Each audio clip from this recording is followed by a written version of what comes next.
If you're headed to Yosemite National Park, you may be interested in a hike that challenges your endurance and offers epic views. And I think I have a great hike for you. Hi, my name is Dillon, and welcome to Pondering Adventurer, where I cover travel, history, and the great outdoors. And I wanted to take on one of Yosemite's toughest trails. So I packed my gear and headed for the Sierra Nevadas. Yosemite National Park. Few natural attractions in the US draw more visitors. And for good reason. Wildlife, green valleys, waterfalls, and massive rock formations make Yosemite a great bang for your buck. The granite giants of Yosemite tower over the valley floor and dare hikers from around the world to try to conquer them. A few years ago, I completed Half Dome, so this time around, I wanted to tackle one of the other iconic monuments, El Cap. El Capitan is a 7,500 foot tall wall of granite commanding the west end of Yosemite Valley. To take on El Cap, I recruited my friend Jacoby to join me for the trek. So it's 4 in the morning and on our way to Yosemite National Park. I'd say we overslept.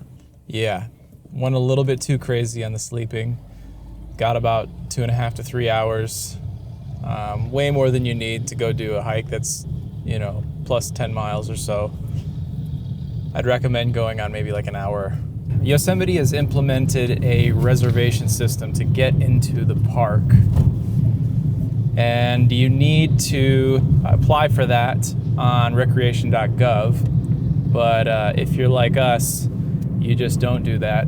And so that means for you in the summer of 2024 that you need to get to the park before 5 a.m. So it's now 4 a.m. and we're on our way in. After pulling into the already crowded weekend parking lot, we made our way to the starting point, which serves as a trailhead not just for El Cap, but many other trails as well.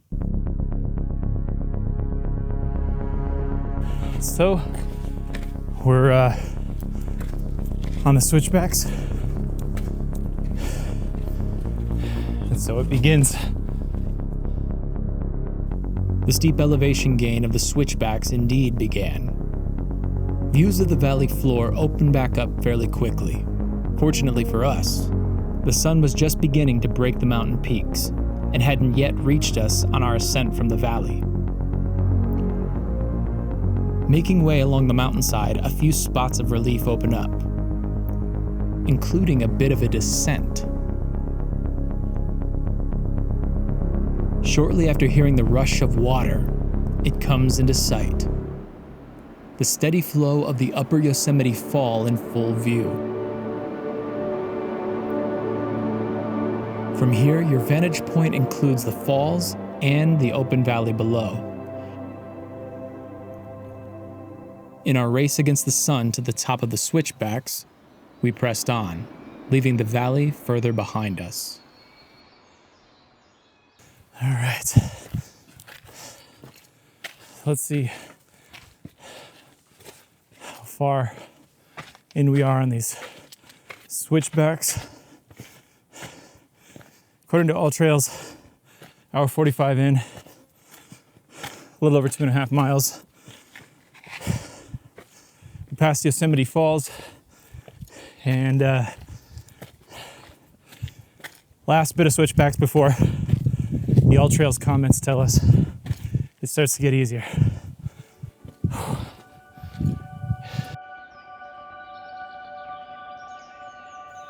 And finally, just before the sun, we reach the top of the switchbacks.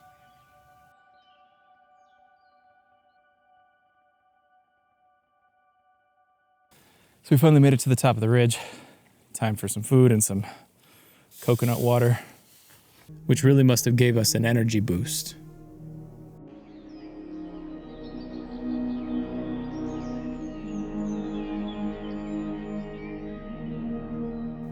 Refreshed and ready, we set out for the next leg of our journey, for what should be smooth sailing to the top of El Cap.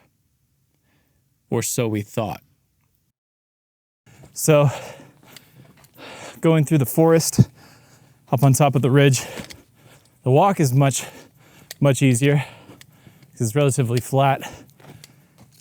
But one thing to note is that the bugs are crazy. It's crazy. Hope we get out of this. Oh man. The standing water in this section of the forest harbors swarms of mosquitoes, leaving the unbug sprayed looking like this. Fortunately, you'll leave the mosquitoes behind, and the beauty of the forest is a lot easier to enjoy. The hiking through this section is pretty smooth. Well, for the most part.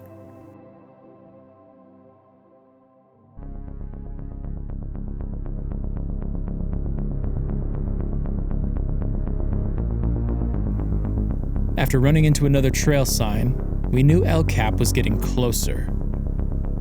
After exiting the forest trail, views of the valley open up again. With the sun now out in full, we were glad the switchbacks were long behind us. The trail passes a rock slab and stone cairns guided us over it. Finally, after over 7.5 miles of hiking and thousands of feet of climbing, we had reached our destination. Okay, so we made it to the top of El Capitan, and it's relatively flat up here, but you do have panoramic 360-degree views. Back that direction, you can see the tunnel view, the iconic view that everybody goes to here in Yosemite, and the valley all the way out, heading back out of the park. And then this direction, obviously, you can see Half Dome behind us, so you get a really epic view of that, and then the valley below over there. And then Clouds Rest up behind that to the left, which that's a future hike. But yeah, so a little tough, but you know, it was a good hike and we got it done. Definitely bring water. Make sure you bring some food. There's no bugs up here. You don't need any bug spray. Don't bring any. You'll be just fine. After finishing this more than 16-mile journey, I have more pieces of advice. Bug spray may actually be a decent idea. Also, start early, really early.